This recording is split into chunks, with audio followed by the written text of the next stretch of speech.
Well, had a bit of a disaster. My roof was kind of semi-off. I managed to put a couple of screws in it. I managed to almost fall off the ladder in the process. Managed to break one of my lights, so I'm using a lamp. I really do need to get myself some workbench lamps anyway.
The roof's kind of okay. I took a little bit of a tumble off the ladder, but I'm okay.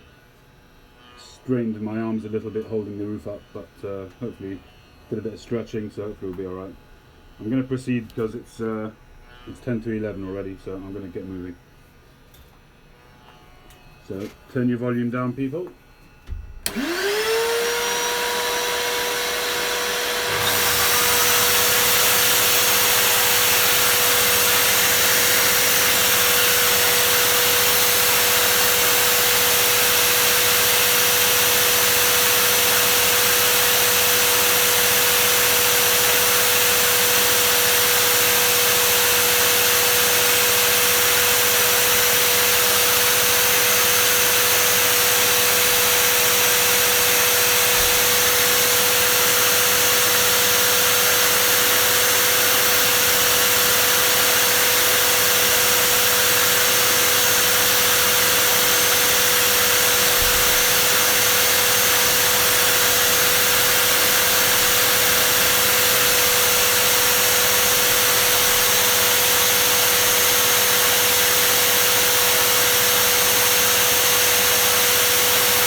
Well, this thing's died.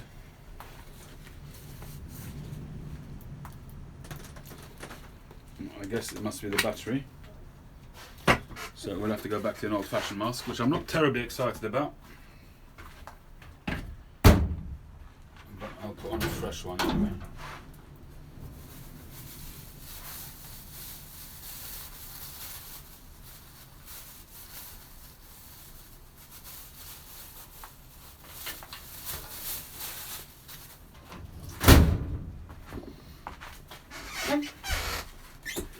Yeah, pipe buffer. Unfortunately, that hoover is useless, but it's better than nothing. I definitely have to get myself some proper extraction. That's on one of my ambitions for this year. Proper extraction, French wheel, a few bits and bobs, maybe even sandblaster, we'll see. Right, I'm just going to put some earphones in to block out the noise. So once again, keep the volume down, people.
Just look at that grain.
Alright, I'm with you guys, I can talk.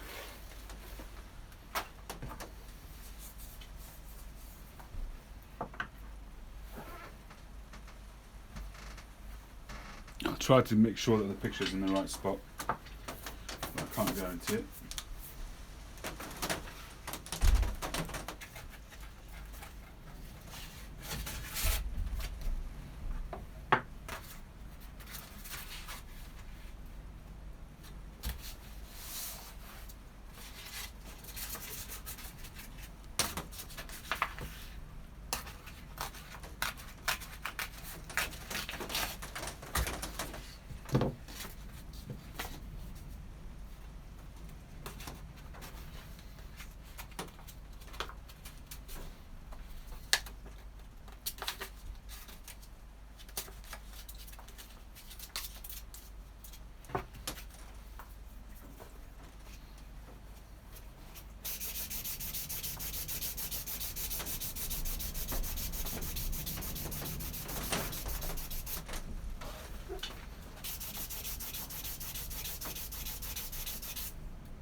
can find its home in Canada. I've got nothing, no opposition to that.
Like a baby's bottom.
Adjusting the stems to making sure they're central. Somehow it always needs that tiny fraction more, and when you try and get that fraction more, you've gone too far over. Your greenhouse was 4 gardens down, but my roof was half off. I had to climb up there before and secure it.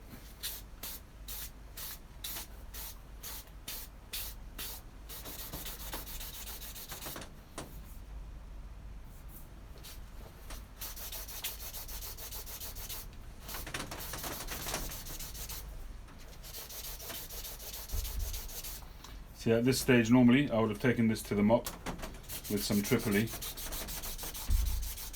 I've kind of stopped doing that. Well, I wouldn't say I've stopped, it depends on the pipe. But a pipe like this, I'm not going to do that. I'm not going to get Tripoli all stuck into the grain.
Plenty briar dust, Jason.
You're absolutely right, Jason. To get some half decent paper you have to spend. And over here it's about, to get anything half decent, it's about 60p, 60 pence a sheet. And usually you got to buy it in bulk of about 50 sheets if you want to get a half a decent price. So you're talking about £30, which is about $40 for a pack of 50 sheets, and then you multiply that by half a dozen different grits. So that's like $400, which is why I do as much as possible. I go up to 400 on my sanding disc, and then this is 400 again, just to fine tune it. And then I'll go 600, 800, obviously depending if it's smooth or rusticated.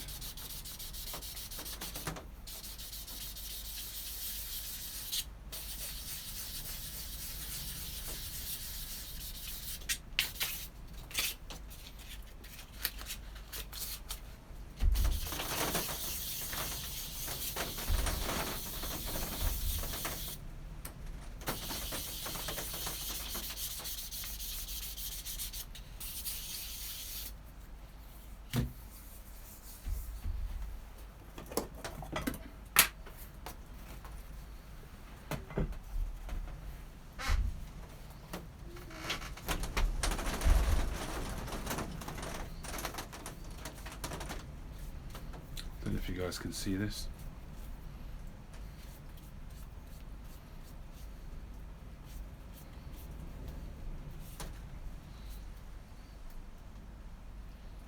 Got some nice grain.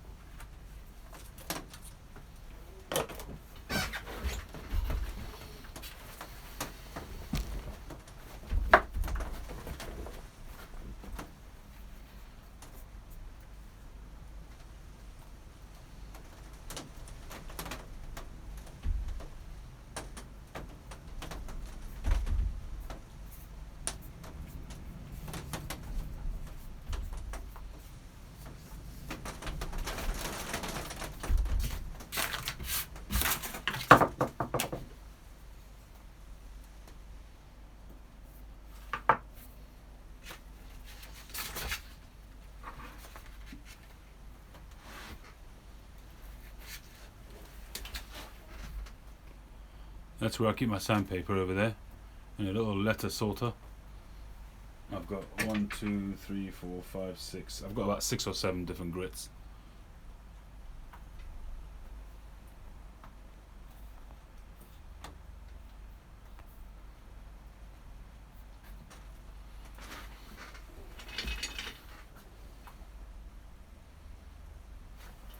Yeah, 4 Noggins has it, like a sale on them 4 quite often.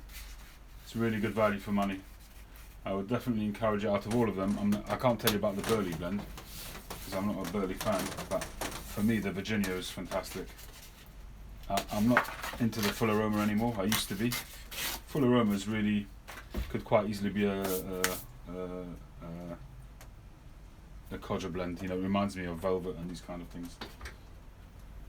Speaking of which, I'm as dry as a dog's dinner. I could do with getting a cup of coffee. Will you guys allow me to go and get a coffee? I've kept you here so long. I'd like to get a coffee and to just recharge my pipe while I talk to you. Where's my... Well, I suppose we'll have to use a screwdriver.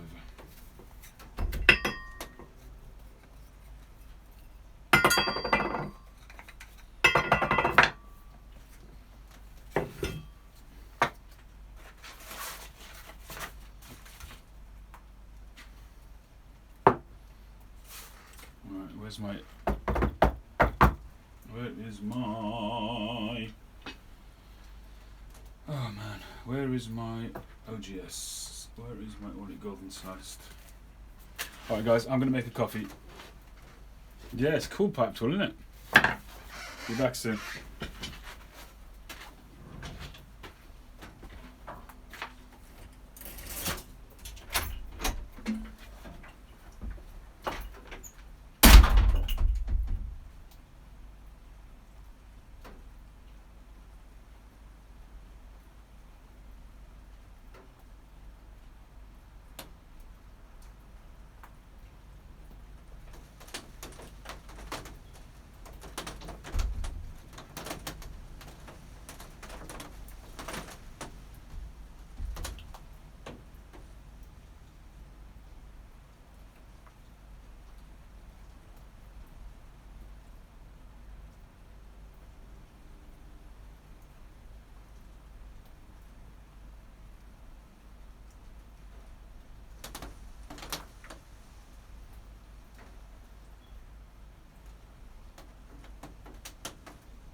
Alright, so we're back.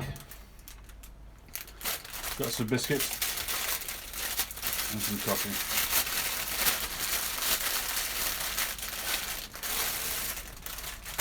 Bit boring, but keeps the energy levels up.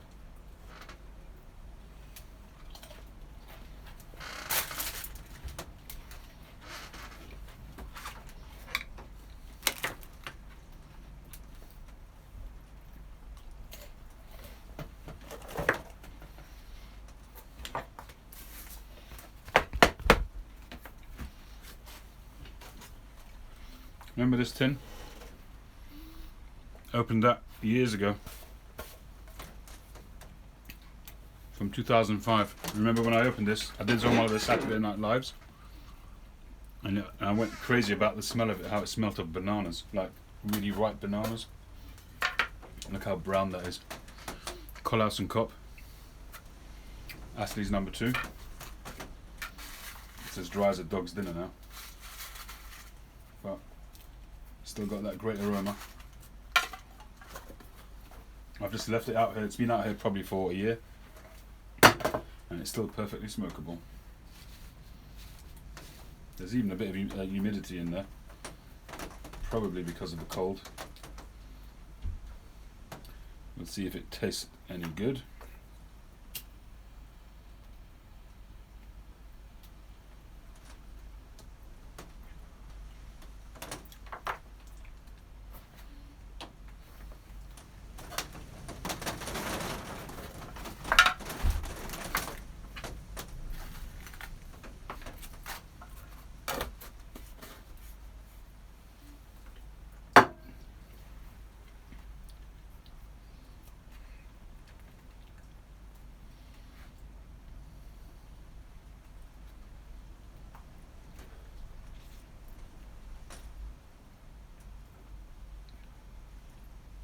Well, we were supposed to, hi Tim, we were supposed to get it yesterday. It kind of threatened, started a little bit and then died off. But it looks like we're getting it today.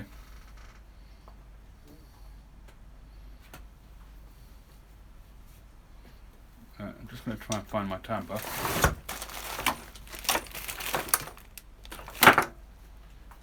Never mind. Finger will have to do.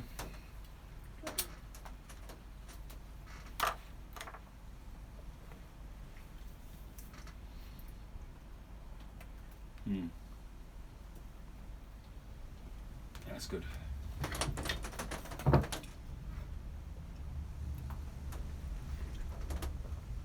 Oh yeah. Heaven.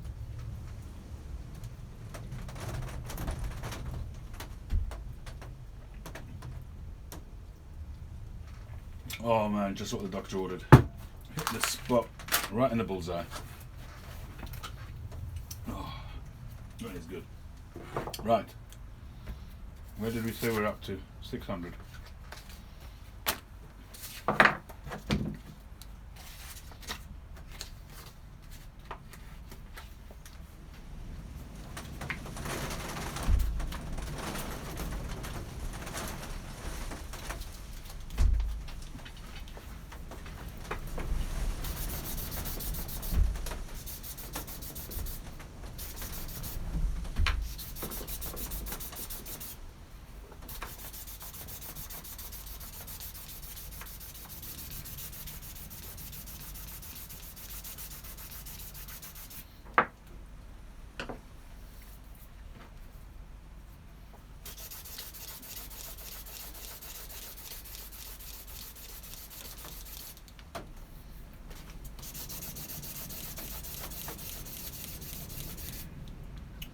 So usually I'd worry about messing up the rim when I'm sanding. But when you sand straight, you miss the top. As long as you keep it straight, you miss the top. There's no danger of messing up the rim.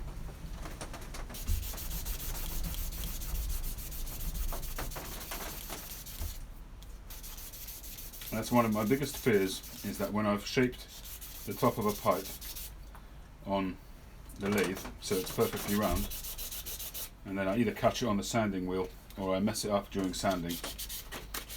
That's one of my biggest fears.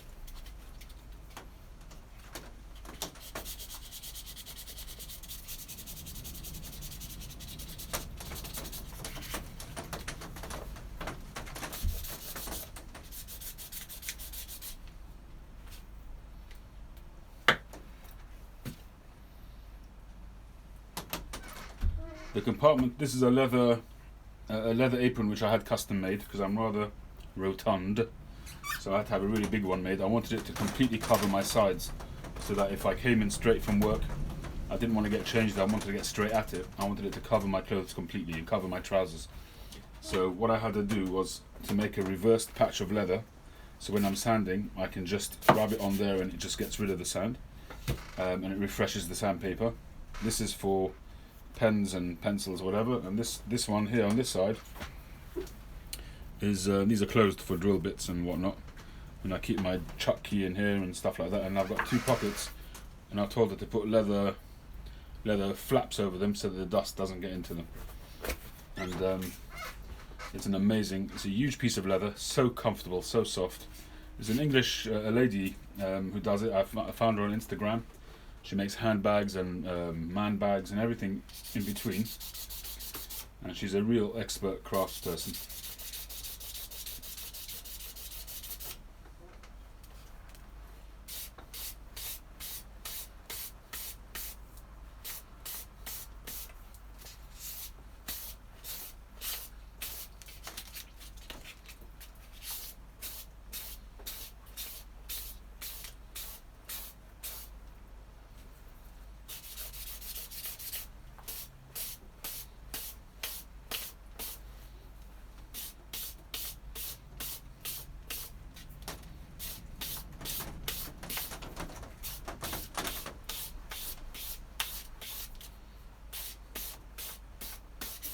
Evening, George. We're up to the final sanding now. Then we're gonna buff the bit, and I'm gonna shape that in a minute, and then we're gonna bend it, and then we'll do the final black undercoat, and then we'll do leave that overnight, and then we'll do the next. We'll sand it back again, so we have the contrast.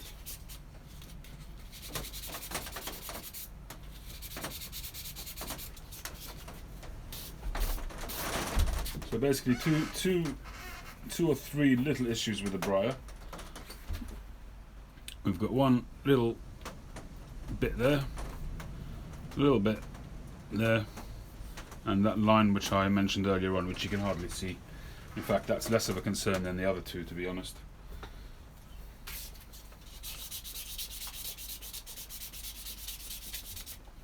But hopefully we'll be able to look after those with the contrast staining. Yeah, once I get going, Stonehenge.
I don't, Mike. I have heard of that, to lift up the grain. But I must be honest, that the last sort of 20 or so pipes, I've really found a groove with the sanding. My own kind of method, which I just stick to, and it works. My pipes really come up nice and smooth. I got no issues there in terms of the finished sort of luster, as you put it.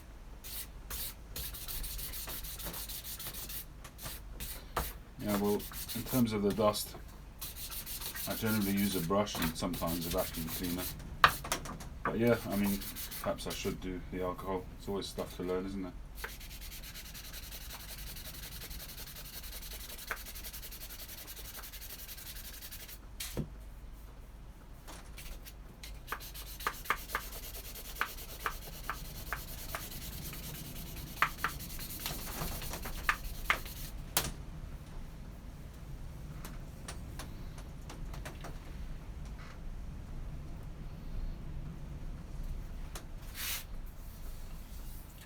At the moment I'm up to 600 grit.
What's your name, Hector?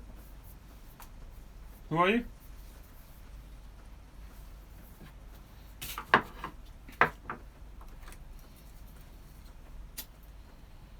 Do I know you?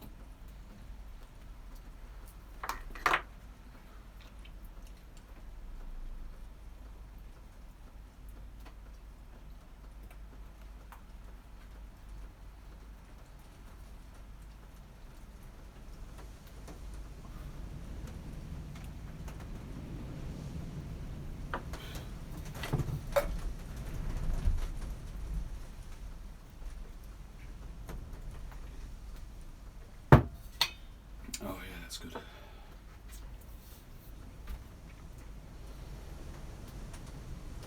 Sometimes coffee in a pipe is orgasmic, you know. Not the kind of thing you'd expect me to say, but time like this, working hard, non-stop, a few draws on a pipe and a good coffee. Mm.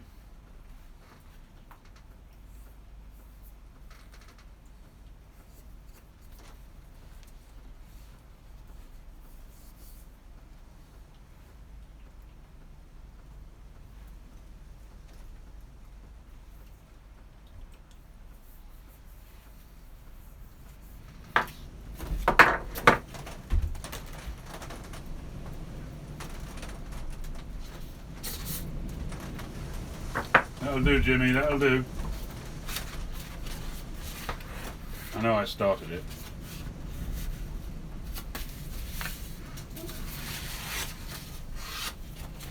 Alright, so we're moving up to 800.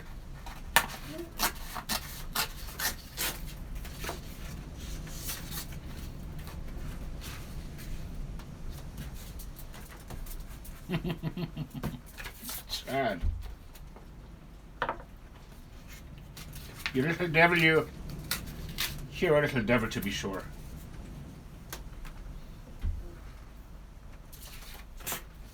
All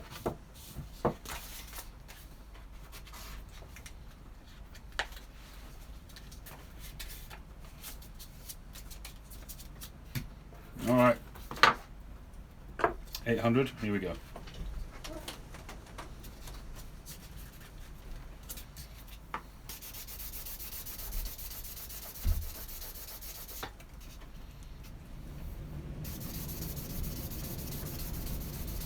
Well, for tonight it's just going to be the black undercoat, which we will leave overnight,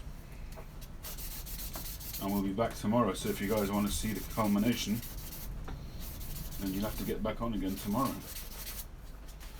Although actually I'm not sure if it is, because officially I'm going on a date with my wife tomorrow.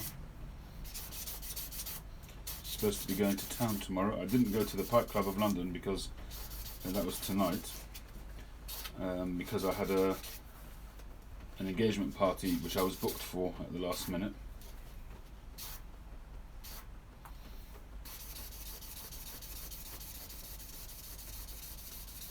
She can wait.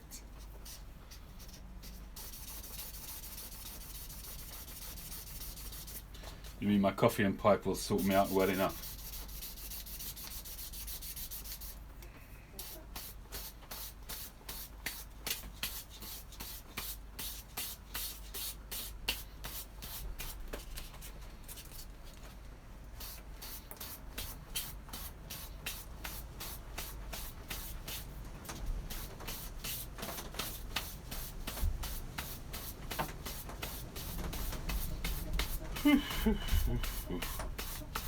This is hard work, people. A lot of elbow grease goes into this, you know. And then I get people whinging about my prices. And I'm only charging like 140 quid sometimes, 120 quid. Although this one will be more than that. Hopefully by the time it's finished, if I don't mash it up.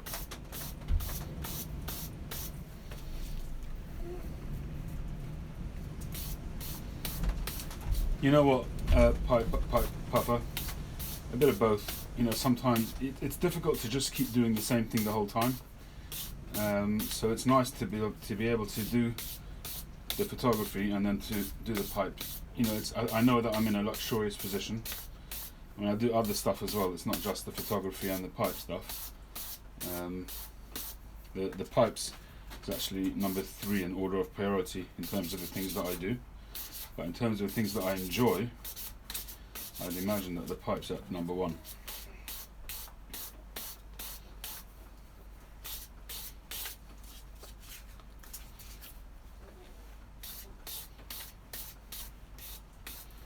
Well, we're going to start off with a black undercoat, and then we'll see tomorrow. I'll mix up some colours and try and get a nice sort of contrast to go with the black.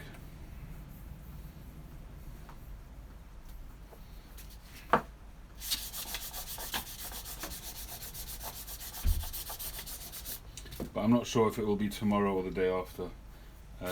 What's the Thursday? Thursday I've got an engagement as well, actually, so Thursday maybe in the afternoon until the engagement, or until supper time anyway, and then maybe after that similar to today, but it might be tomorrow. We'll see what happens, because I've got a couple of kids who've got the flu, so it depends on timings whether I actually manage to go out with my wife. Depends when the older kids come in from school so they can babysit and so on.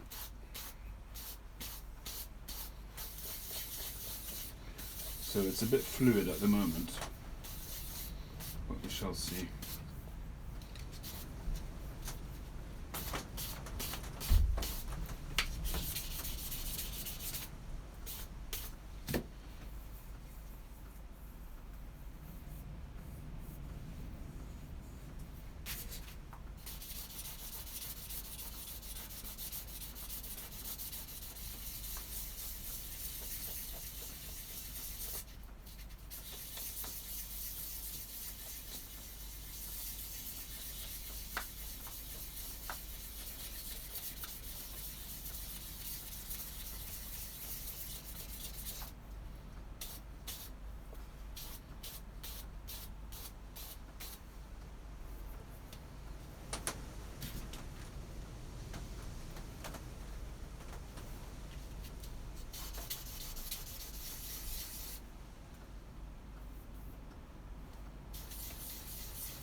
How old's your mum, Daniel?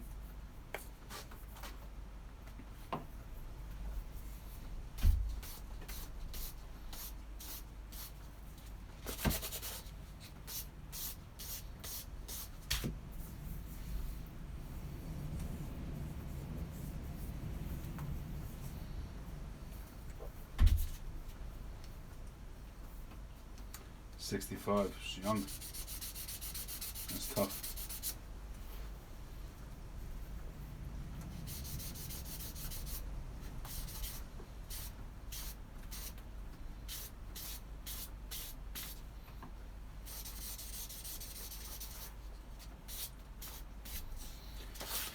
It's tough, Daniel. I wish you all the strength in the world to support your mum and support yourself. Keep yourself going. It's not easy. My mum's having treatment at the moment as well.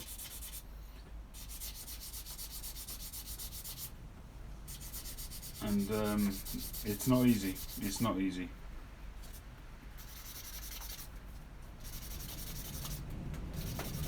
But you know, we've all got our allotted time. Some older, some younger. But we're all, as you say, we're all going to go at some point in time. And as difficult as it is, each time it happens to somebody,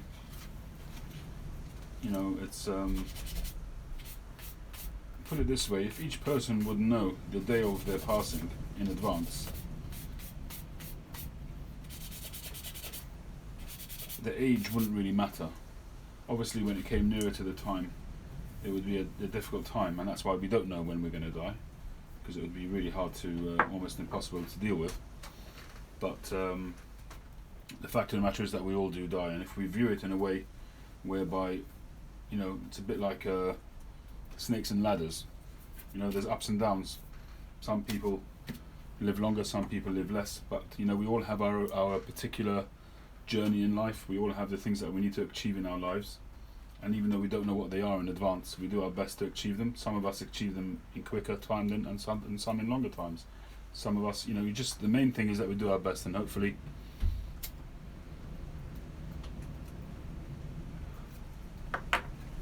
your mother's had a good life, brought up good children, brought up somebody like you, and you can take strength from that.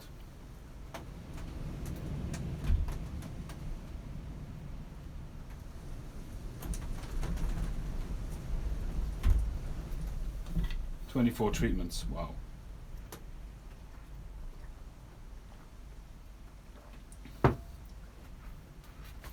So I assume it's masticized and it's moved around.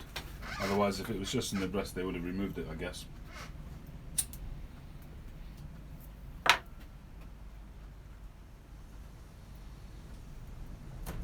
But most important thing for you, Daniel, is to stay strong and let your mother see you be strong. Not just for her, but for yourself, but also that when hopefully she does recover, but if push comes to shove and she doesn't, and this is her time, the last thing you want is for her to see you broken. You don't want her to, she will be more stressed if she sees you a broken man as a result. So you need to stay strong for her sake.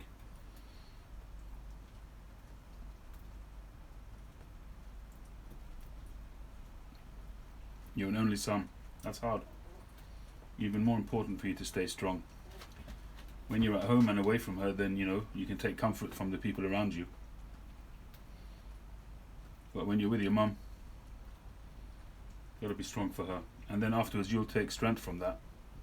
The fact that you are there for her. That will always mean something to you for the rest of your life. And your own family will be proud of you as a result. So it's up to you to really make the most of it. As much as it's a negative experience, but probably the biggest challenge. Life is full of challenges, and this, you know, the passing of a person is probably the biggest challenge of all. And how you deal with it, and how you cope with it, and how you react and behave in their circumstances, and how you react and behave within yourself internally, how you cope with it. That's going to be the most important thing as you accompany your mother, because that's what you're doing. You're accompanying her on a journey.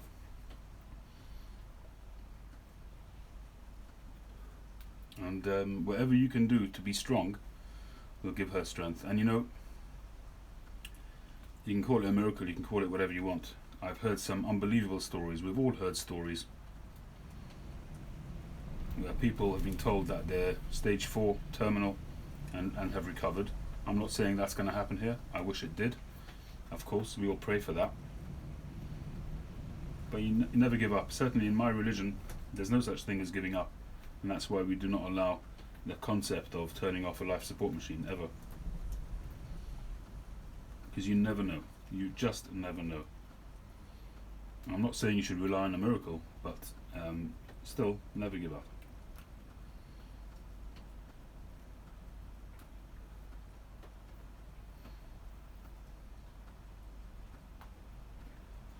How's your dad coping with it, Daniel?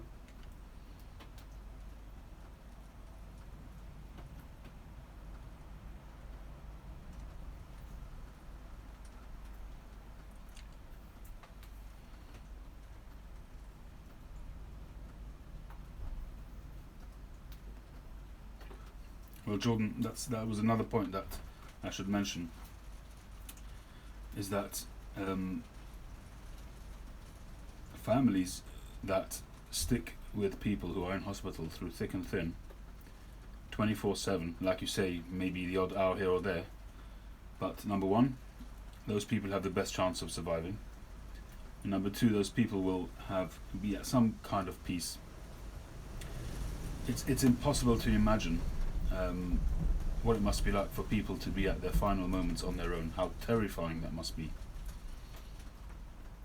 Plus the fact that if you're in hospital, if you're there and the staff see that you're there, they see that you care, they will also care more. It's not to say that they wouldn't otherwise, but there's that little bit of a degree extra that they might go, a little extra mile to ensure that they do their job thoroughly. I had an operation a few years back, something like 7 or 8 years ago.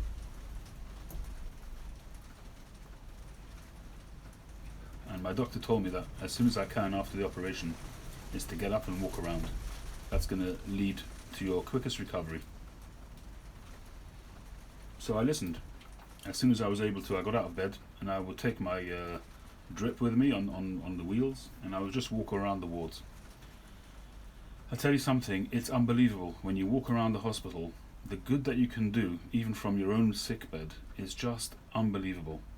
I was walking around. That's amazing, Hector. Really, really amazing. I was walking around the hospital and I found this old woman. She was obviously towards the end, and I started talking to her, and we ended up having this long chat. She wasn't religious. She was actually Jewish, just by chance. I mean, it wasn't a Jewish hospital or anything like that, but it just happened to be Jewish. So I was talking to her about faith and these kind of things, and she wasn't religious, so I didn't push it on that front. But the smile on her face when I was talking to her, it was worth $1 million. And I said to my wife afterwards that procedure that I had to have, I really felt in my bones that I was there for that reason, not for my procedure. I was there to help that woman. And I took a lot from it. I benefited a lot from that little interaction with this old woman. And every time I go to hospital to visit somebody, you look around, and it's such a sad state of affairs. The hospital staff can't cope. You know, you've got people there who can't look after themselves. They can't do their personal needs that they need to do. They can't go to the toilet, or they can't, and they're literally sometimes just lying in their own waste, and they just look so decrepit. They look so sad and helpless, and it's just unbelievable. When was it? It was just before Yom Kippur. So we're talking about maybe about 6 months ago, and my great uncle, that's my grandmother who passed away about 15 years ago, her brother, he's in his 90s, he must be in his 90s by now, and he's been in and out of hospital, and we went to visit him on the day before Yom Kippur, and he was in hospital, and he was completely out of it. They said he wasn't eating, he wasn't doing anything, and it looked like it was coming towards the end. Old man. And he was just completely spaced out, lying back, mouth hanging open, and he looked half dead, to be honest. And managed to bring him to get his attention and talk to him a little bit. And he said, "I'm starving. I need something to eat, something to drink. I can't digest food, but something to drink, something nutritious."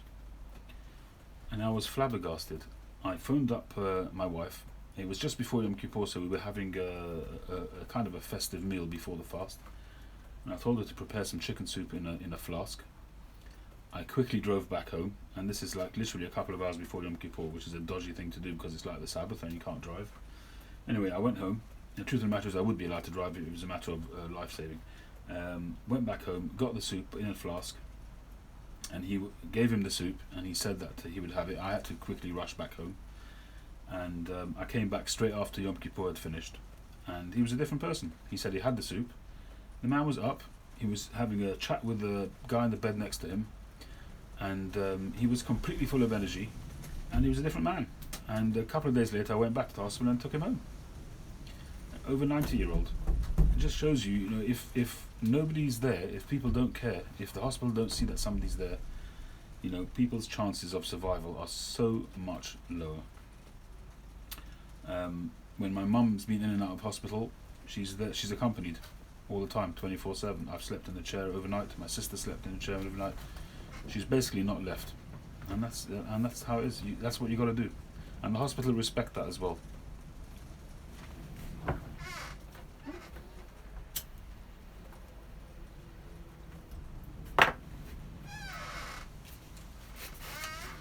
All right, have I done this? I think I've done this already.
Absolutely no problem crying.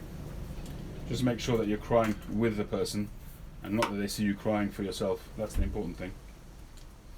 If your mother cries and she's upset and she's sad and you cry with her, that's absolutely fine. As long as she doesn't see you crying in a corner somewhere.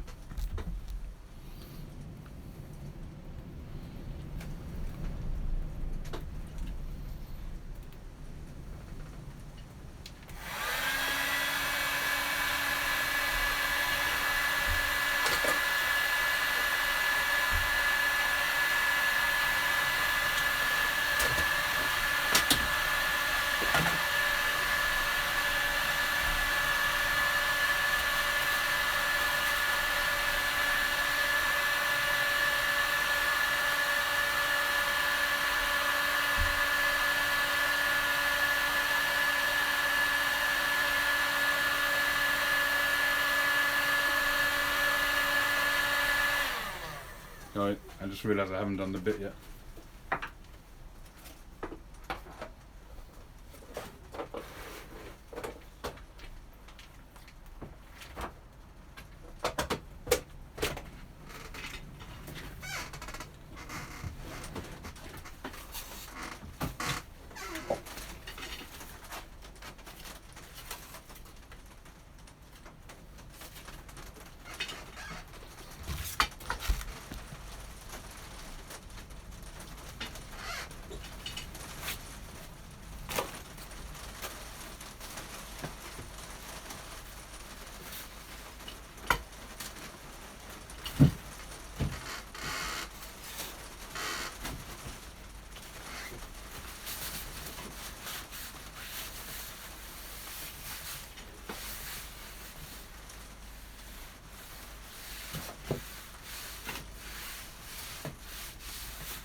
Daniel, unfortunately, when it gets to that stage, there's not much you can do, and your job is just to be there for her.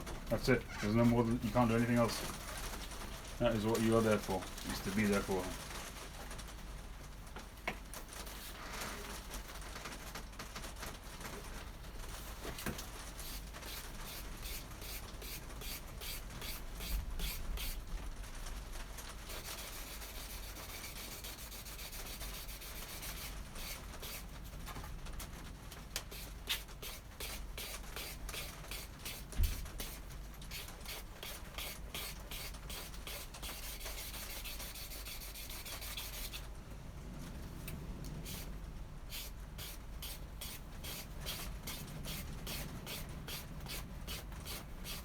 And for your dad too, Daniel.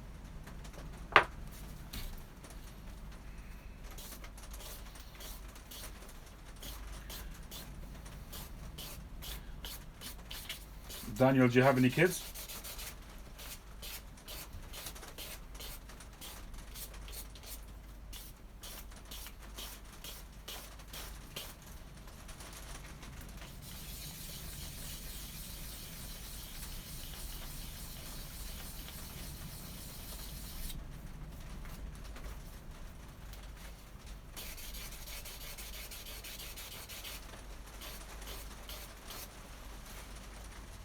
No kids.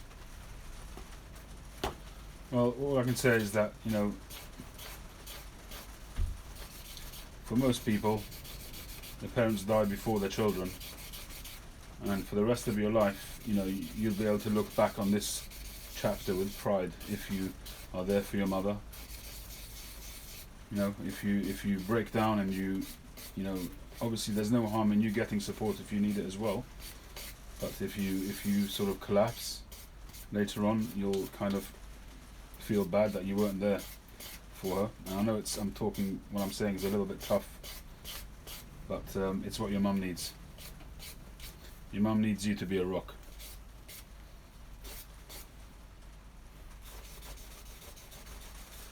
And so does your dad. And so do you. You've got no idea how good you will feel about yourself years down the line when the pain has subsided. I'm sure it never goes away completely, but it's the natural order of things that people die. So even if your mum was 90, you still want to be there and be solid, and you'll still look back years after that and want to be proud of how you supported your mother.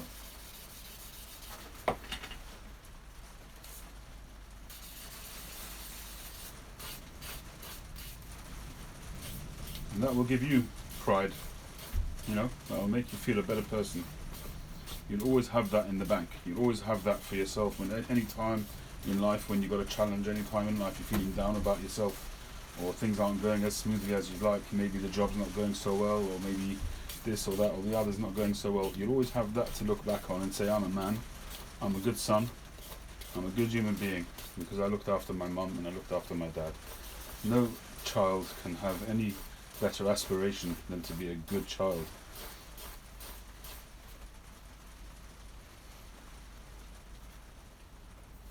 Yeah, that's going to be the case. That's normal, especially people who have been in a loving relationship all their lives. That's hard. It's really hard. For your father, it's going to be really hard to imagine how the future's going to look, and if you're not careful and you don't look after him, if your mother does pass, you gotta be on top of it. You gotta watch him, because a lot of times you see people who have lived together all their lives, they crumble and break and they don't look after themselves and they pass too. So it's, you got to make your father's life. I'm not trying to predict the future, but if the worst came to the worst and your mother did pass at some point, you got to try and make your father feel fulfilled in life. You got to make him feel that he's got a point. You got to make him feel that you need him as a father. You still need him. And to keep him occupied, take him out, give him a hobby to do, give him stuff to keep him occupied, make sure that he gets out and about and he moves around, keeps mobile, all that kind of stuff, because otherwise you certainly don't want to be looking at losing both your parents.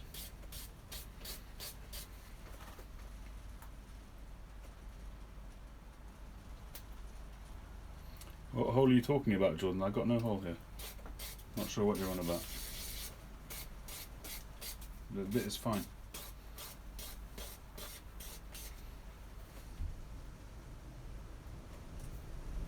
Hey Snoopy. I have made unfiltered pipes. I have yet to sort of make that as a matter of norm. I generally have been doing I've generally been doing 9mm pipes, but I'm certainly able to do filtered pipes. I've just really made it my kind of thing, my vocation, if you like, when it comes to pipe making, to make 9mm pipes. But I'm certainly going to be moving forward into unfiltered pipes as well in a substantial way at some point. I just have to sort of fix on the right tenons and drill bit. I just need to get all the bits, all the ingredients together, so that I'm not sort of running around each time I make a pipe trying to find the right matches to put everything together.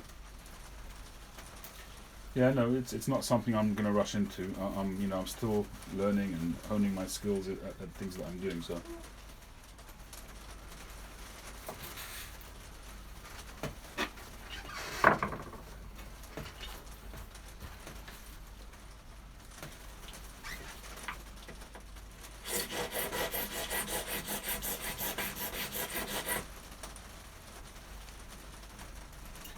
I've got to take this down a little bit because it's really quite thick over here. So in order for it to be a better clencher, I've got to take it down a little bit. And this is it's got one side is a dead side and one side is a file.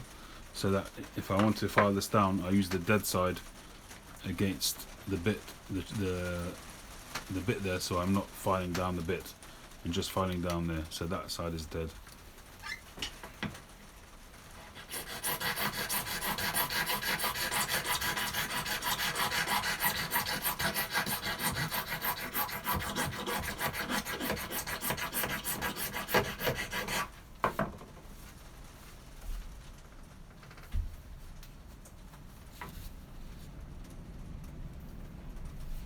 This is a formed stem.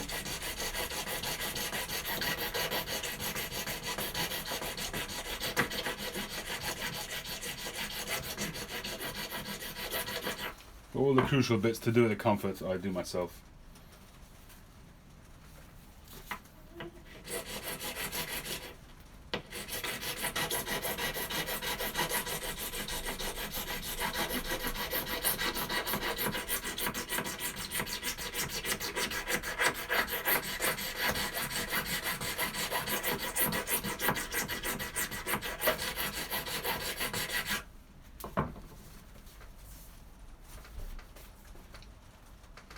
That's much better.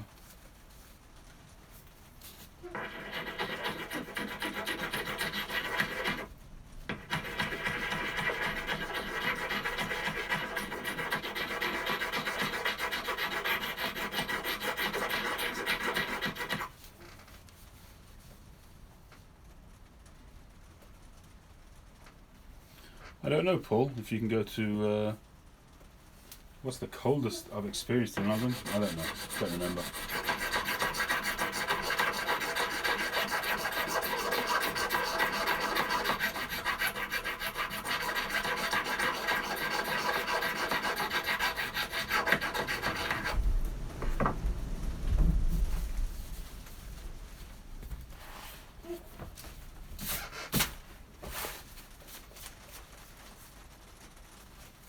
I've not had any training to speak of. I just watch and learn, really.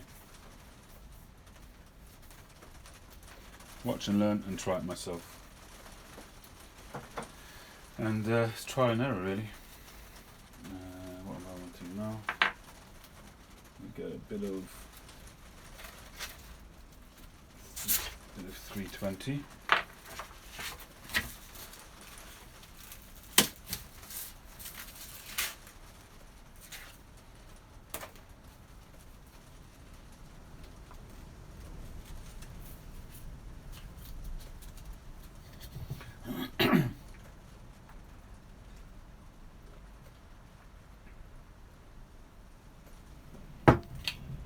YouTube is amazing, but I must tell you that stem making, there's precious little out there.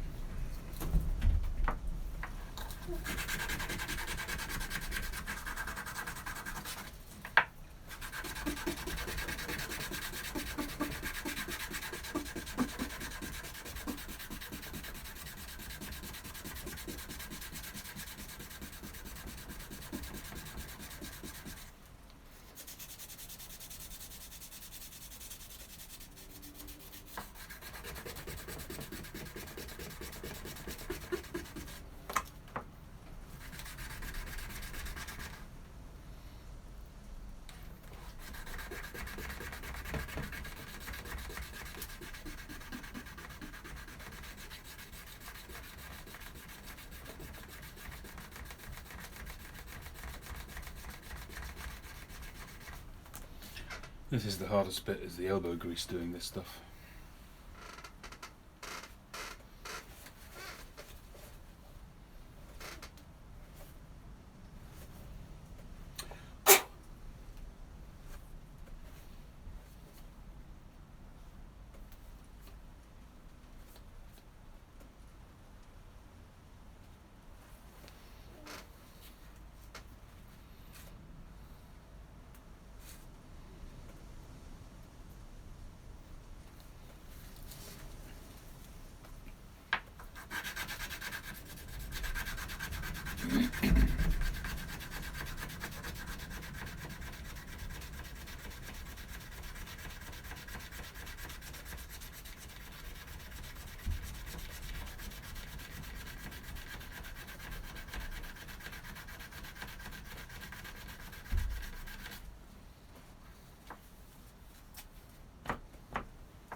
You can't oversand it because you'll end up going through to the draft hole if you take it too far.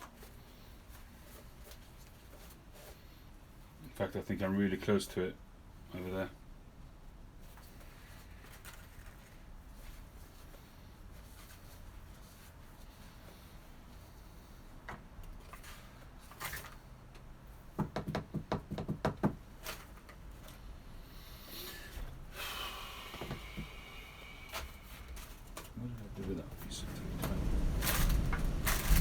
Ooh, can you hear that wind?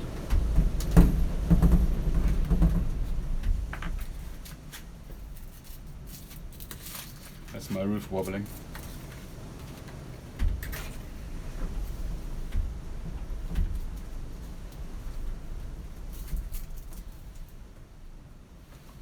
I use a heat gun, which I was about to do before, but I remembered I wanted to do this first. I'll show you that soon, hopefully.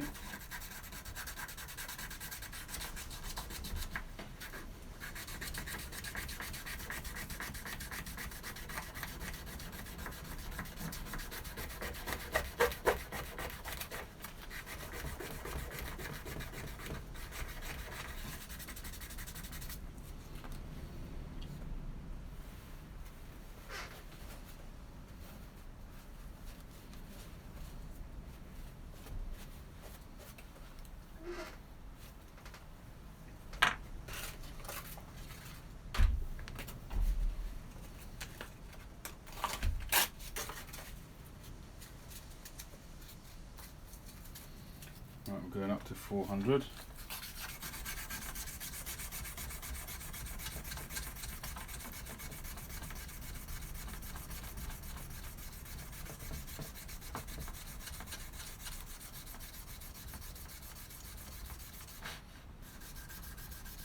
It really depends on the complexity of the pipe, if it's rusticated or not, if it's smooth, how much care you're taking over the shape, over the smoothness, how far you go with the sanding, if you're making the stem or if you're just adjusting the stem. It makes a big difference. I have knocked out pipes with pressed stems, I've knocked them out in a couple of hours, but I usually take quite a bit longer than that. As you can see today, we've been at it for probably about 4 or 5 hours so far, I'd imagine.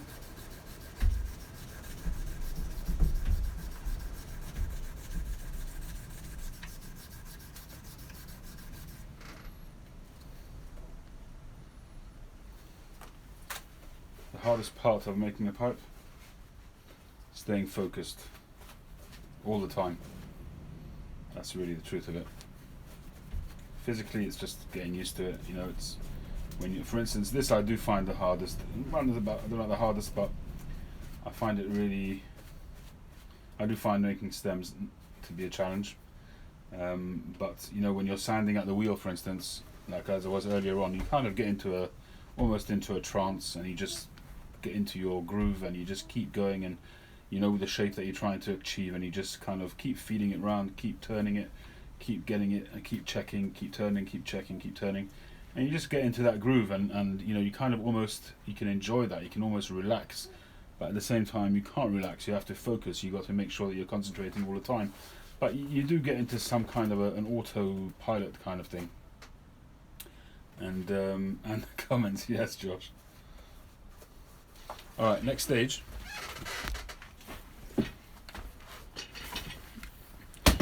is avoiding all the wet patches on the floor when the roof was leaking.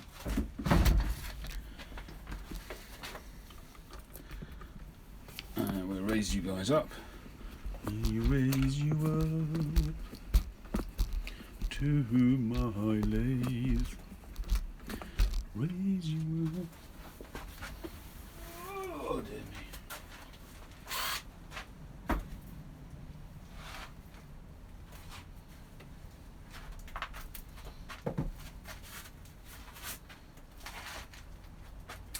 Right, unfortunately, in the commotion before with my roof, my second light, which is over my lathe, broke.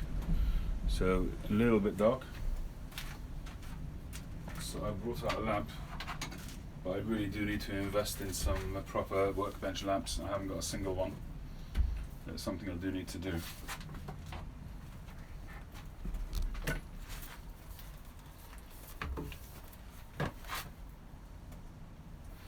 It's not much copper, but never mind.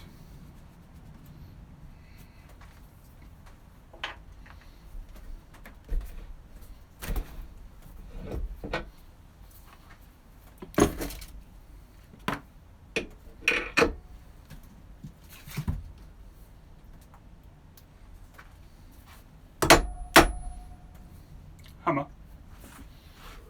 I use a hammer. If the tenon is too stiff, I whack it in and it goes right in, you know.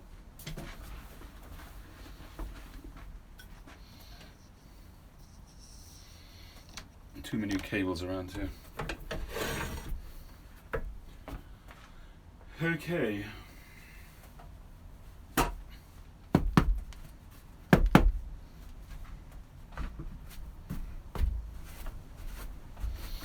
All right.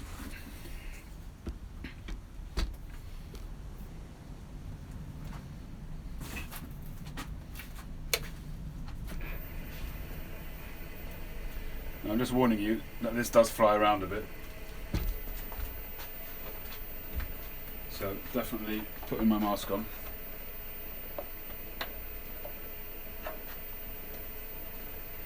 And I can't see because there's no light here, which is a pain in the butt.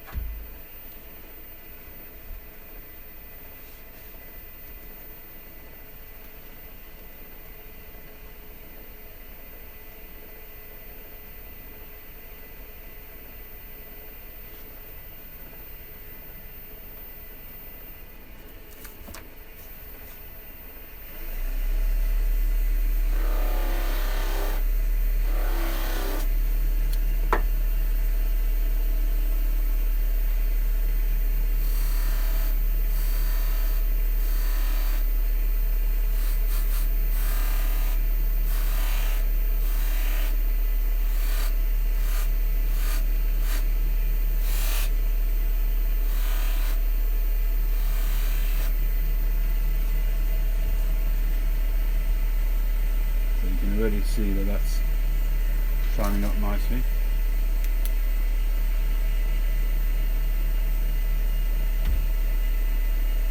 Nice and round.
accidents do happen.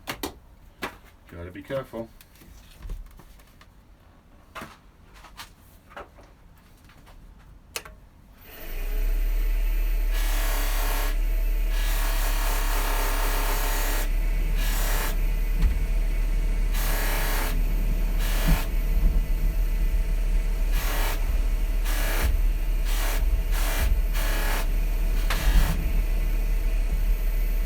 Trying to keep an eye on the roof at the same time here.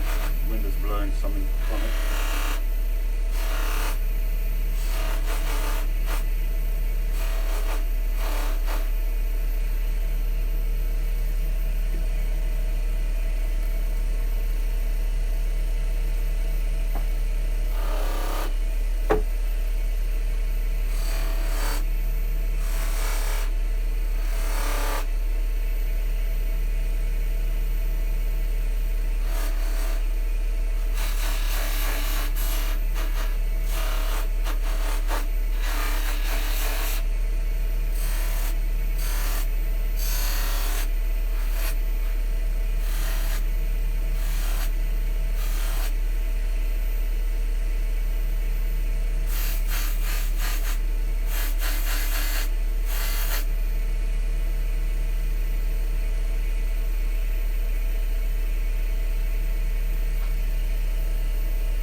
Right guys, I'm going to move you down.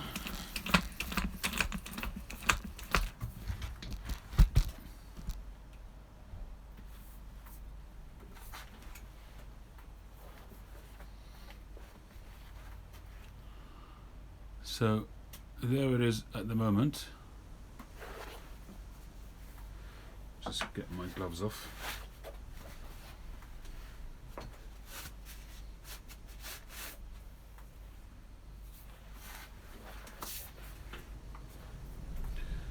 There's no shortcuts, Daniel. If you use fire, people do use fire, but if you do it too fast, then you crack and you bubble up the surface of the thing. So that's where we're at the moment.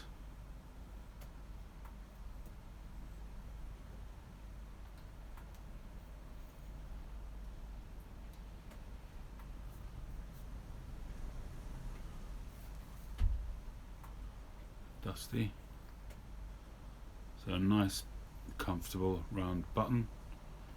Nice and slim there. I think I've actually gone a little bit slim. It's gone a little bit translucent there, if you see that there. So that, you've got to be careful that that doesn't get bitten through. Might have to make another stem at some point.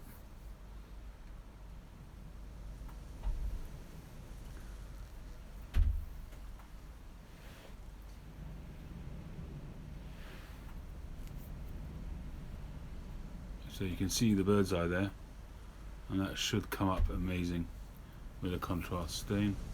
There's nice grain on the rim as well. So that is the shape, pretty much.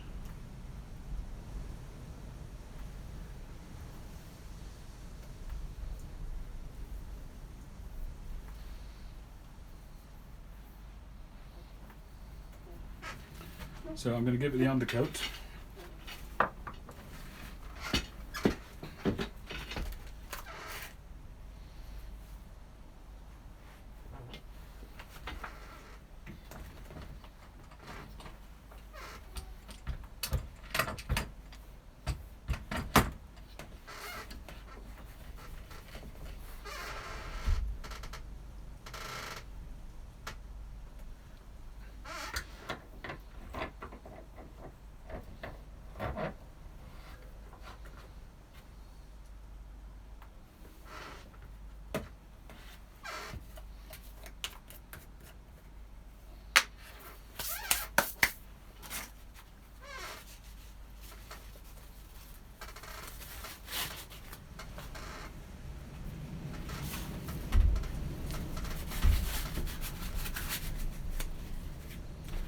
I don't always use black, but recently I have been.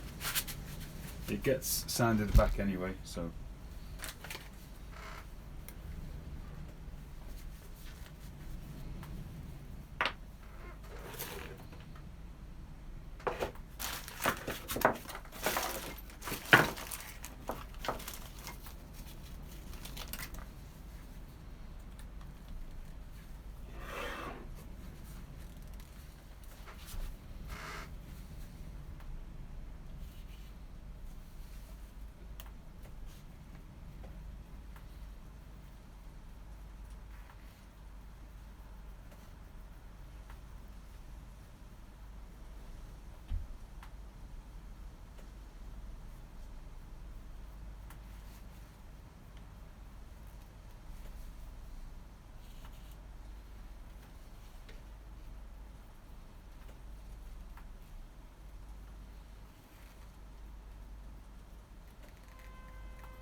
Shake the bottle, says Mike. Yeah, okay.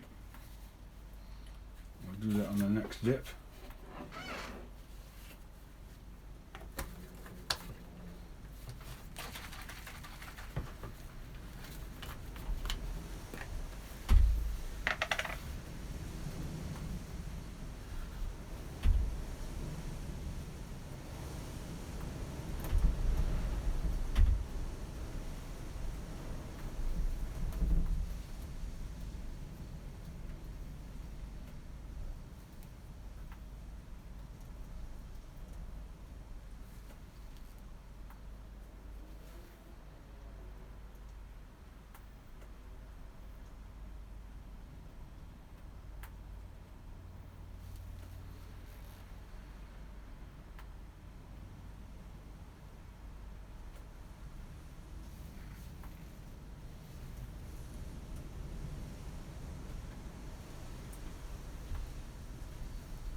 just need to sand this bit here because I buffed this when I was cleaning the stem, when I was buffing the stem, and it's really given it a shine, which has kind of sealed it, so it's not taking on the stain so well.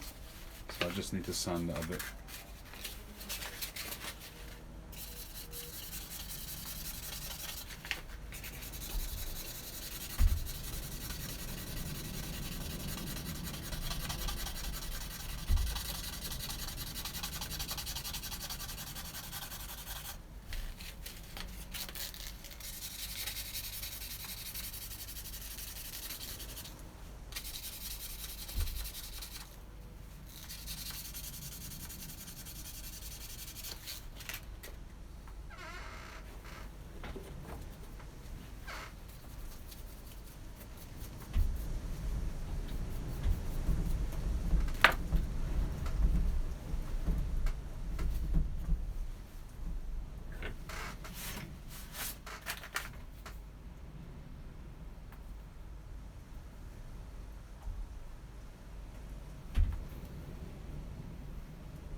You can get dress pipes as well, which covers up some blemishes, even though they do have to be really smooth. But you know, the factory ones, which are dress pipes, they're often filled and then stained, and they're sanded to a really high, smooth finish, and then they're stained for a dress finish. I have sanded back a dress pipe in the past, and you don't want to know what was underneath that. I reckon it was some kind of Peterson Seconds, because it had no marking on it other than saying made in the Republic of Ireland. So I don't know, probably a very old pipe.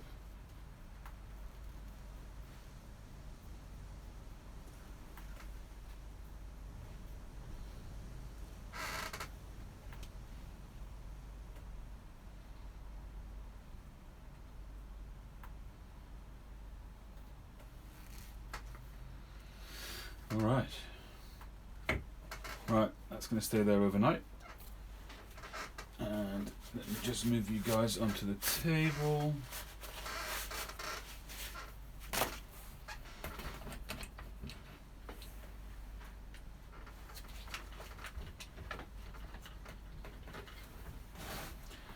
You don't stain mortar, Daniel. Mortar is a grey-black colour. Sometimes it's a sort of a golden brown colour, but basically you don't stain mortar. You just leave it as it is.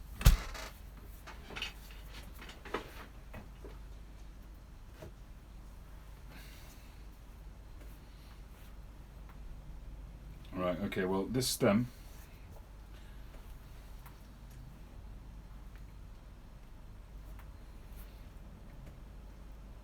If I keep the pipe myself, I'll use this stem. If I sell it, I might have to make another stem, or I'll have to spend some more time on it and see if it's going to be okay. It's basically very slightly translucent there. It's probably gone too thin, too close to the draft. So we shall see. I don't like the idea of making another stem, to be honest, or fitting another stem to it after the fact, because you've sanded it and you end up messing the Anyway, so I may end up having to keep that one myself, unless somebody wants it with that stem.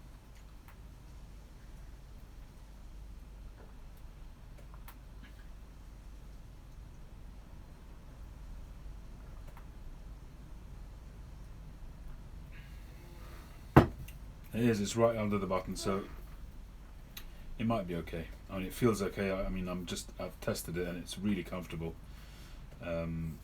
Very comfortable, in fact, and for somebody who's not a big clencher, it'll be fine.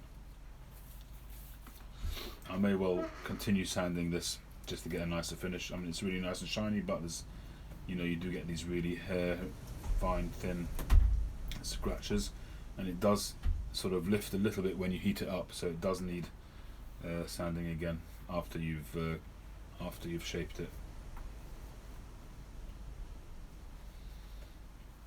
Shine a torch down the air passage.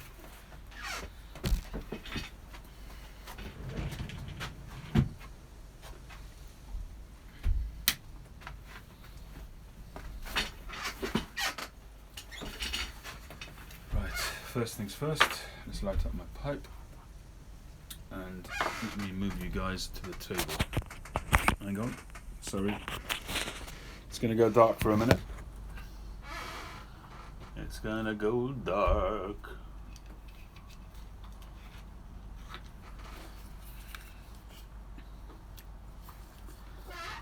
It's gonna dark. It's gonna dark.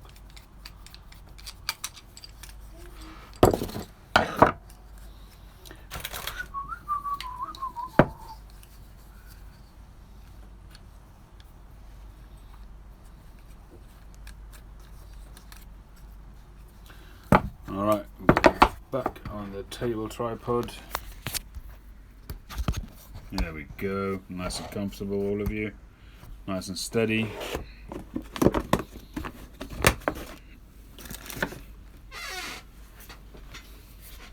Well, George, this is where we're up to. The undercoat is on. It was on. That's not clever. That's not big and it's not clever. Let's just wipe it clean. Might give it another coat after that. Let that dry a little and then might give it another coat.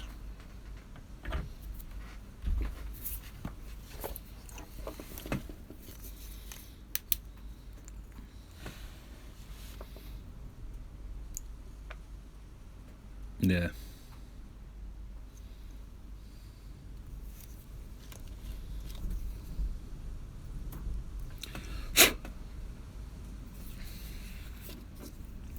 So I mean, you can see that it is thin there, but I think it'll be fine to smoke.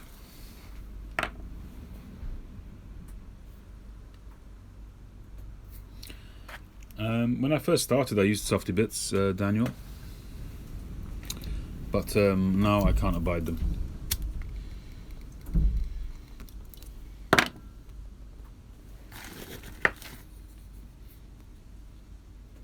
BPR UK, you remember those days, people, when I was called BPR UK? It was made by Pipe Tree.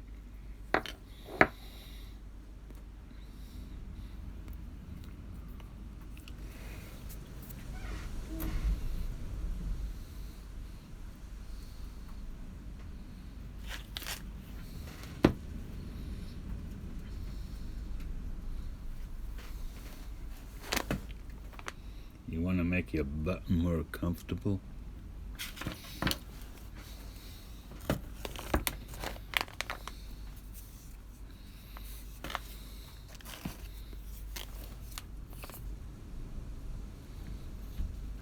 You can't see it going through, yeah?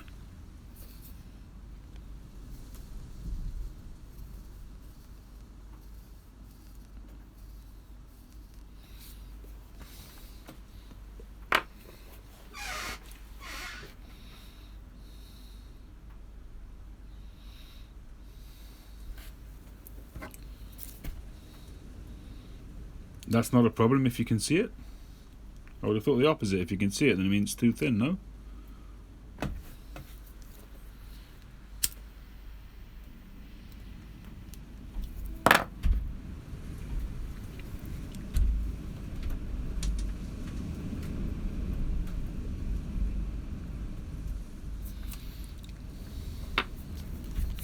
I personally think it's okay. I mean, I've tested it.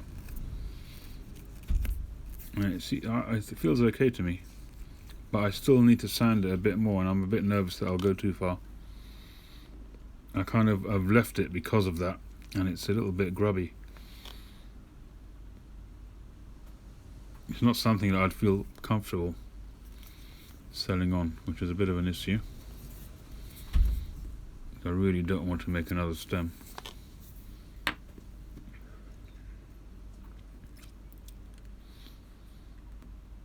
Well, if it heads over to Canada, then it's not a problem, is it?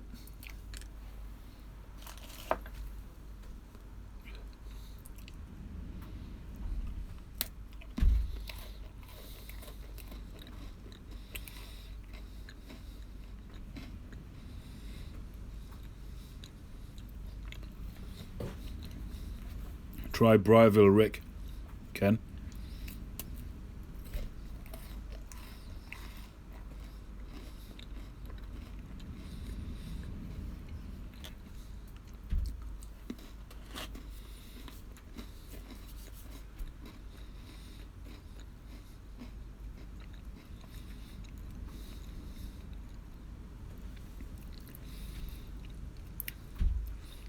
BPR UK was an abbreviation of Bosco Piper UK.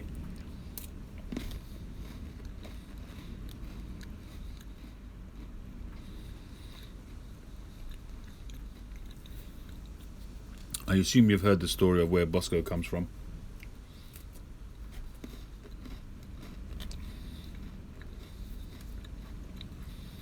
There's something different about dusty biscuits. Well, mainly that they're dusty.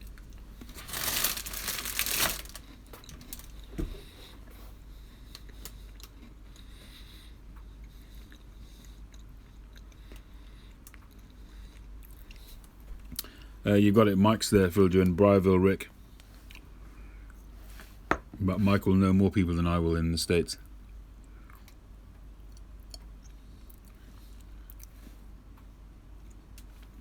So the story about Bosco, when I was a kid in school, I was about 11, 12.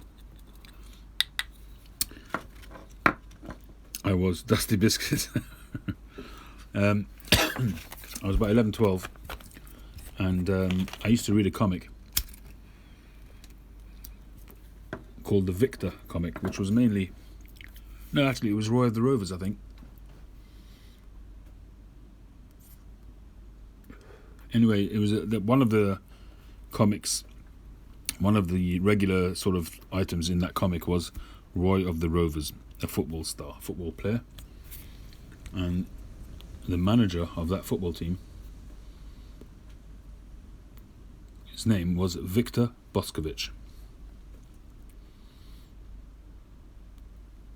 And he was rather rotund, much like myself.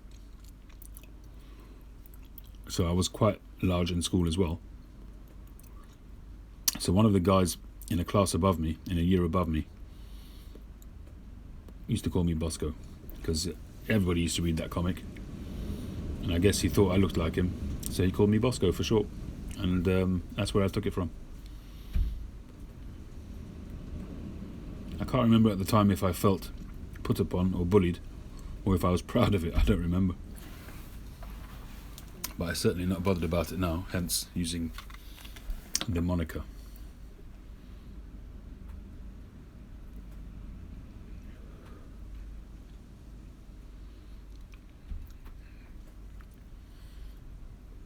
Well, Daniel, I think you'll find that most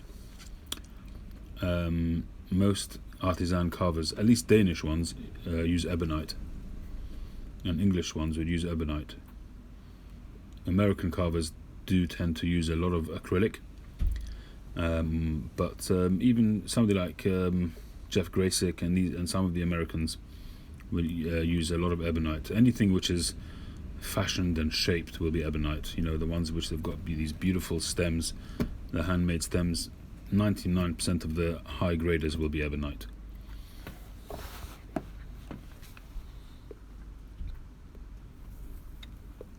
Good night, Grobnob.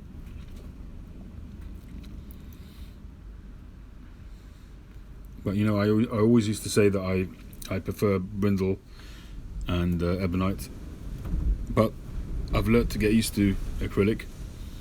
I make it on a very high percentage of my pipes. I use acrylic, and I'm used to it now. My roof is a little bit dicey.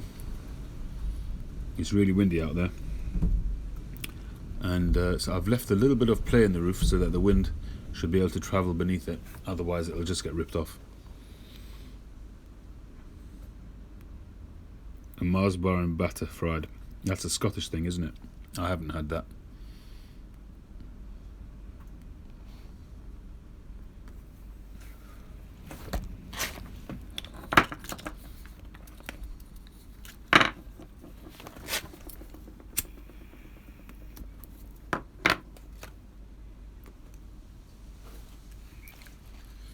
Very nice pipe this. This is an Ascorti Business KS.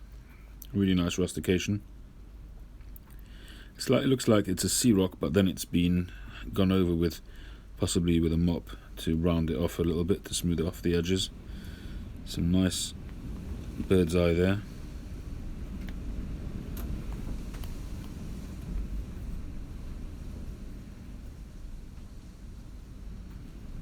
Nice square shank.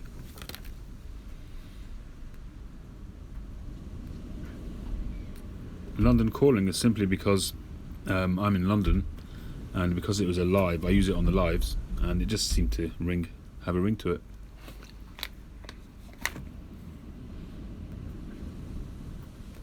I've never tried bamboo so far. I did toy with the idea of ordering some recently, but I haven't yet. I'm not up to that stage.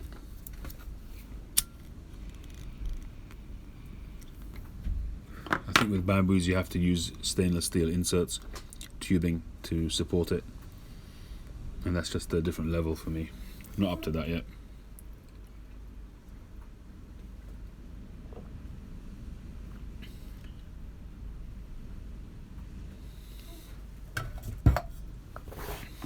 Yeah, can be, I assume, but a lot of people use it. It's quite a commonly used adornment.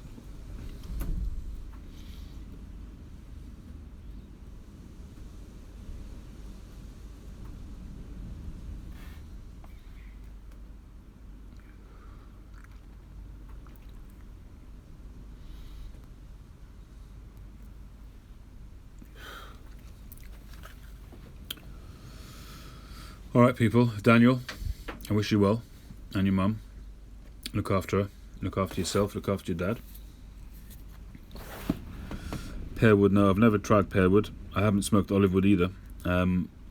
So far all I've smoked is briar, meerschaum and mortar, and a clay, and a corncob. That's about it.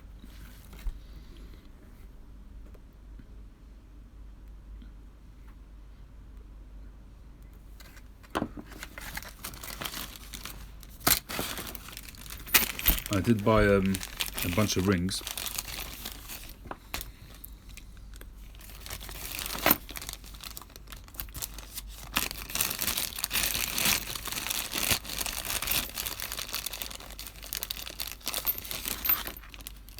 I like this colour. This is German silver.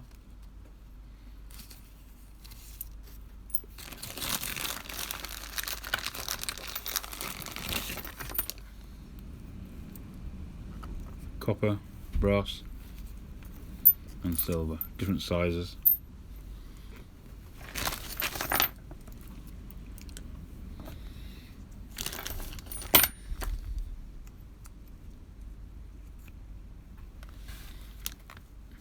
That could work.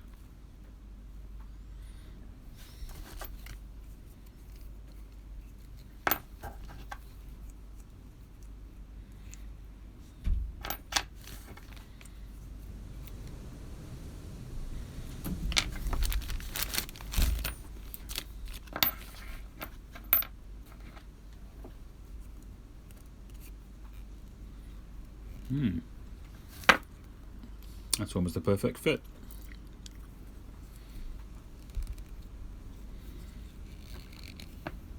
It is a perfect fit.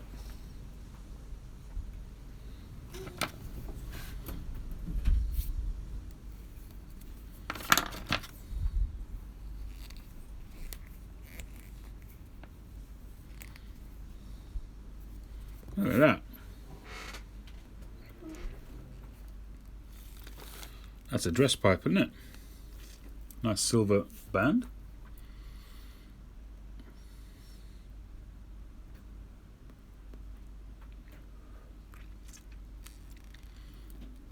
That looks a bit Stanwell-esque. No.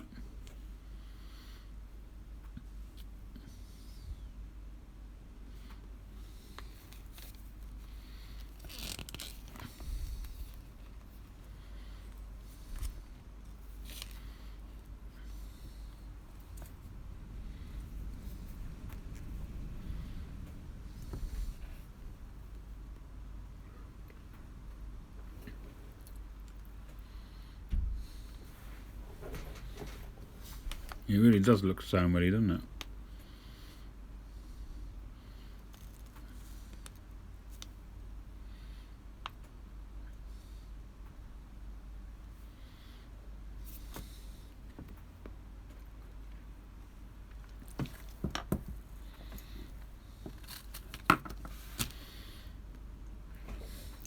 Well, I'm just chilling here smoking, so don't mind me. You can hang around if you want, or just go. Or chat. I'm just chilling, falling asleep here. Good job I've got a decaf coffee here.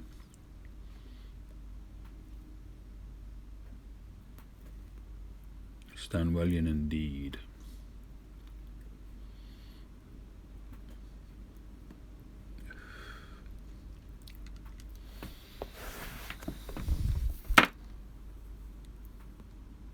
Actually, let's see how long it's taken us so far.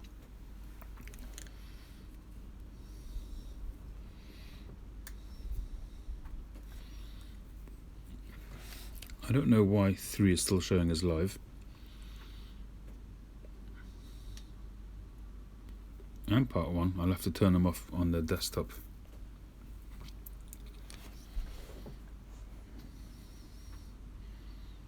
So this one was an hour and 20 minutes, number 1. Number 2 is 40 minutes. That's 2 hours. Number 3 is still showing as live.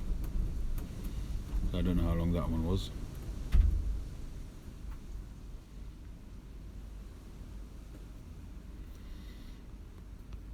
And number 4, we're at 2 hours, 2.5 hours.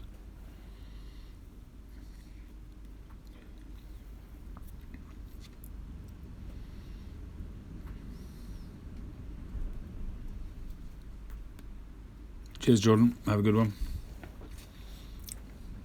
By the way, Jordan, did you ever send that panel pipe that you made?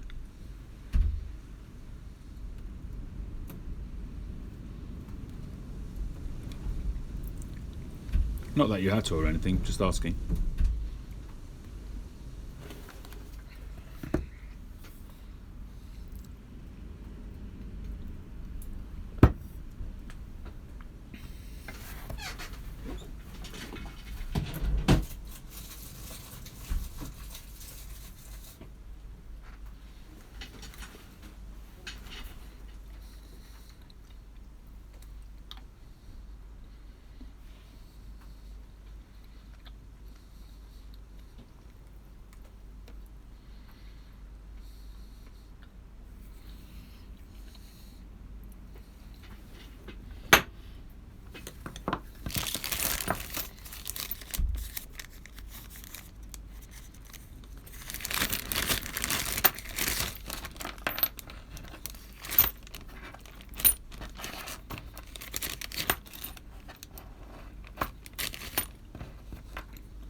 Astley's number 2, 2005.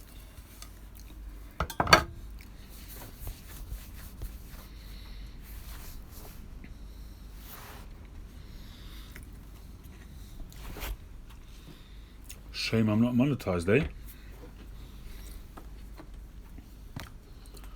When I sand back, I'll probably use either 400 or 600 and then sand again to 800. Maybe even 1,000.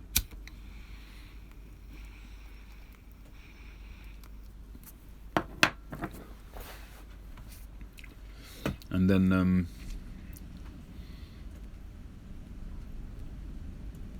Well, usually what I do is, before I sand, I take the top sort of layer of the black undercoat off with a mop. I find that's the best way to do it. It gives you a nice even. It lifts the grain up really nicely, and then you can decide where you want to sand and where you don't want to sand.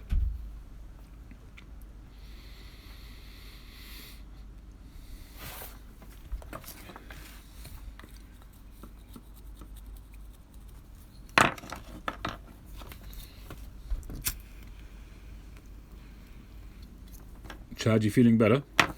You back on the pipe yet?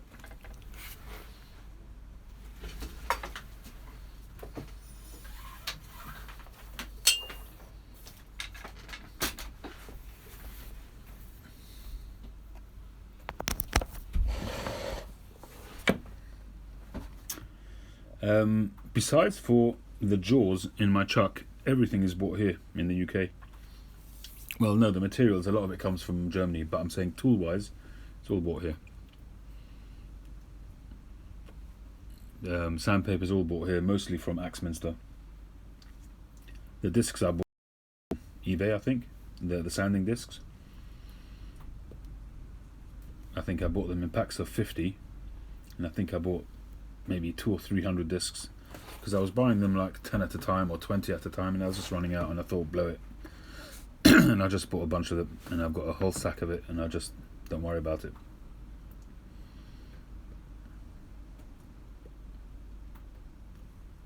Are you feeling better though, Chad?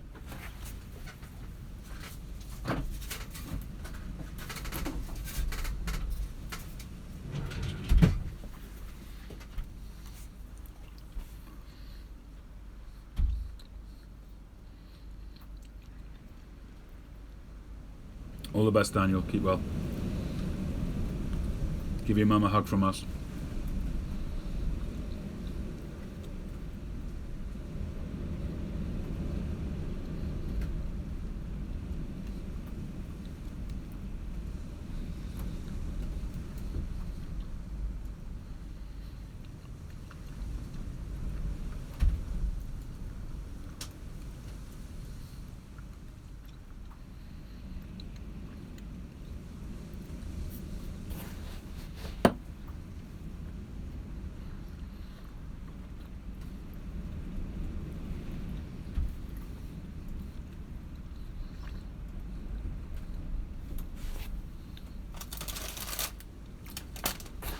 Well, Chad, I'll give you a tip. You might think I'm crazy. When you go to bed,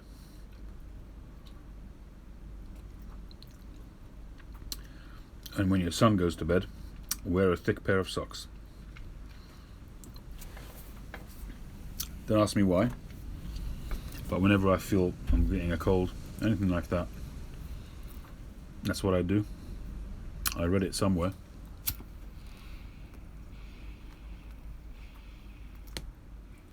And when it's really cold, I wear 2 pairs of socks. And it certainly seems to do the trick.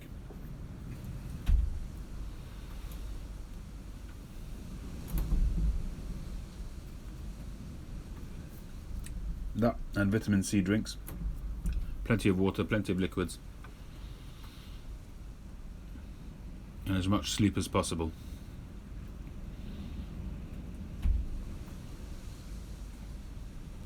Which, coming from me, is a bit pointless, because I hardly ever sleep, but you know how it goes. When I feel I'm something dodgy coming on, I make sure I get sleep.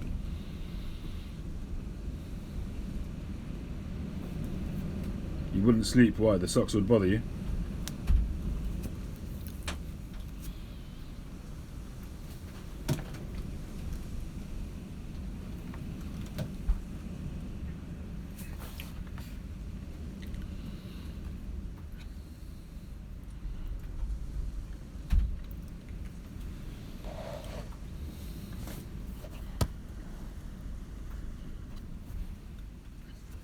There you go, change of scenery.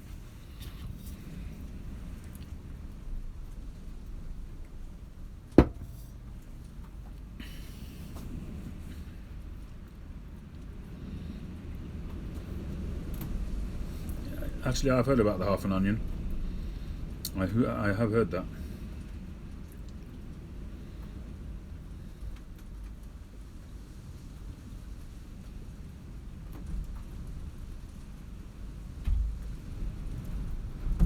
Oh, and chicken soup. Jewish penicillin. That's what it's known as.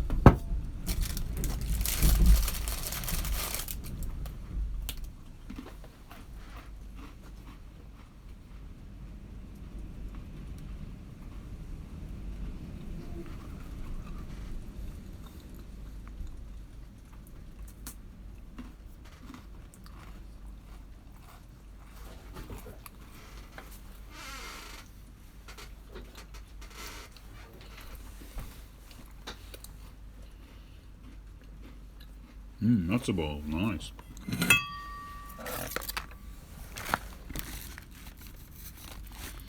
The electrolytes.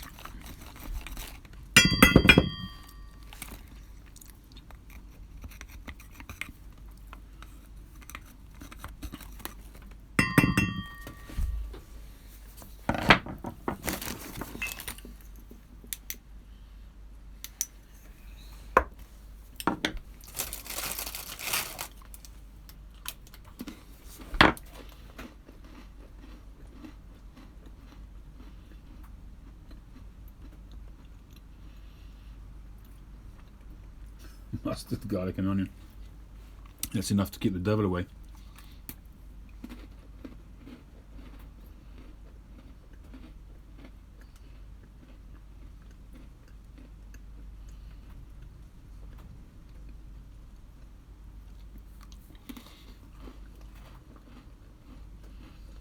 Now just leave the onion on the patio at around 2 AM. That'll see you right.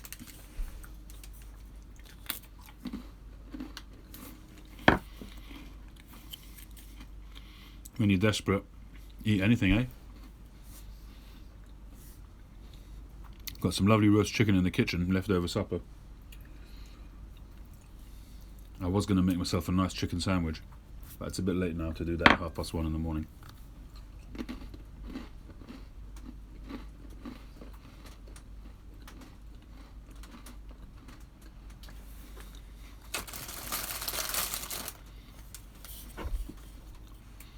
It says on it special tea.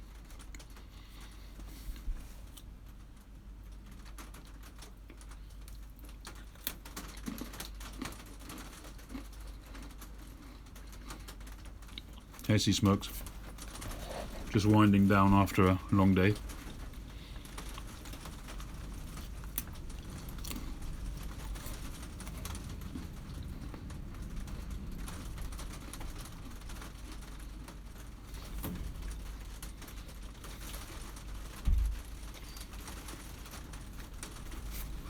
This is where we're up to.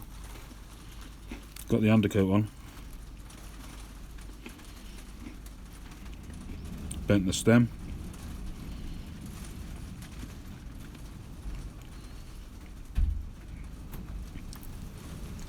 Hopefully we'll be seeing some good grain tomorrow, or the day after possibly.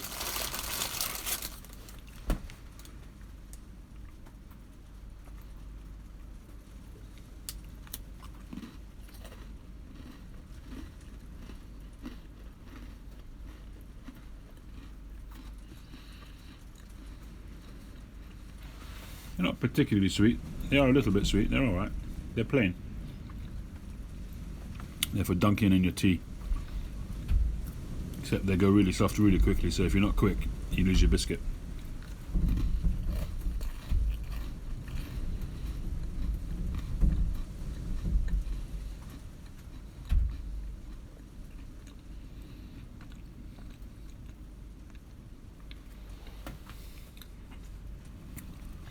I couldn't leave it straight because it's the stem, the shank is bent, so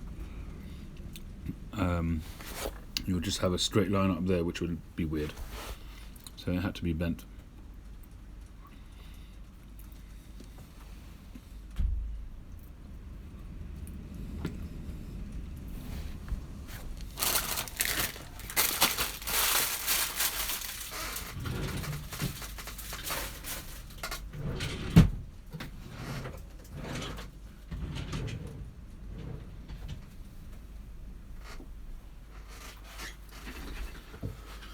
Alright, guys and girls, what is the word you use to describe what we call biscuits? Biscuits. We call them biscuits. Depends which type of biscuits. You've got hobnobs, but they're biscuits.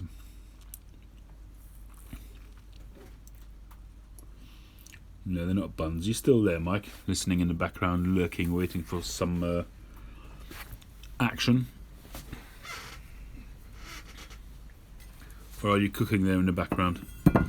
Cooking up a storm, no doubt. In fact, we're getting the storm over here.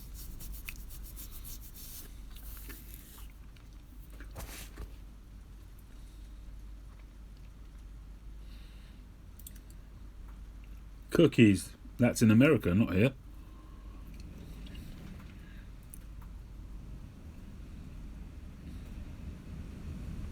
Oh, right, it's the other way around. So biscuits in the States is small bread buns, okay.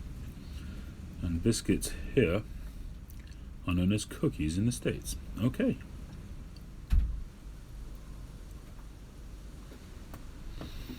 Yeah, I got you. Except you can't spell biscuits to save your life. Cookies is easier.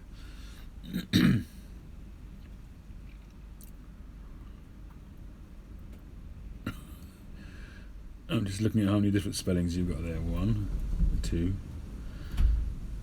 2, not too bad. It's spelt busqueets.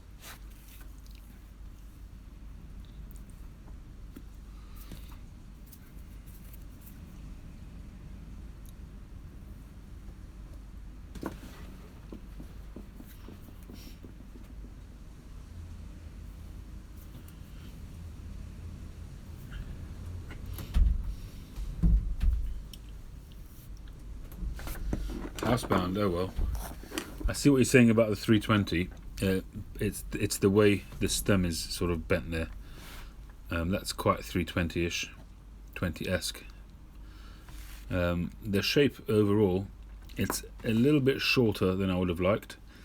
The shape, the brandy shape, is not as great as I would have liked, but we've got to see what the grain looks like tomorrow, because I think that's going to just make this pipe pop.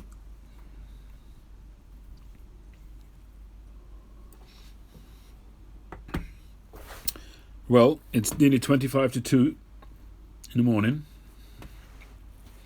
I almost said 25 to 2 a.m. in the morning, which lots of people do, which is a bit of a double entendre. But anyway, I'm going to wish you all a wonderful evening ahead. So I'm going to say thank you to Ken, Sea Smokes, Paul the Piper, Briar Blues, Jimmy Tabaki, David Dorian Ross, Chad, George the Green Coblin, Pipe Puffer UK. Don't know what you're doing up at this time of night, mate. Kenjiro, Daniel, he's gone, but thanks anyway. Hope he's alright. Does seem to be struggling there. Wish him well. Hope he manages to keep a grip on things. Watch the roof, yeah. Well, as I say, I've left it a little bit loose so that the wind can travel underneath it. Hopefully it won't fly away. I have occasionally come up, because it's a loose roof, it's an opening roof. It's designed to slide on and off with pulleys, a pulley system. And so I have come down occasionally in the morning. I found it on the lawn. Yeah, so I've left it a little bit loose. Hopefully it won't fly away. Alright everybody, good night, good morning, and we will catch you. Not sure if it will be tomorrow or not, but it's very possible that we'll have a bit of a space tomorrow afternoon, but I'm not sure. So the most likely thing will be that it will be tomorrow night. I don't think, did I say that I've got a job tomorrow night? I don't remember. What's tomorrow? Wednesday. No, so tomorrow night. I think it'll be tomorrow night. So we will yeah, we'll get going with the grain and put together a stain, a top layer, polish it and get it ready for a smoke, either to go on its travels or to go in my mush, one of the two. Date night, absolutely. Alright everybody, night night. Thanks very much for sticking with it. Hope you enjoyed it. Hope it was in some way interesting. It was long, but still, it was fun. Thanks for staying along with it. And I will catch you on the next one. I've got to go upstairs now and kill all the live sessions that are still going on.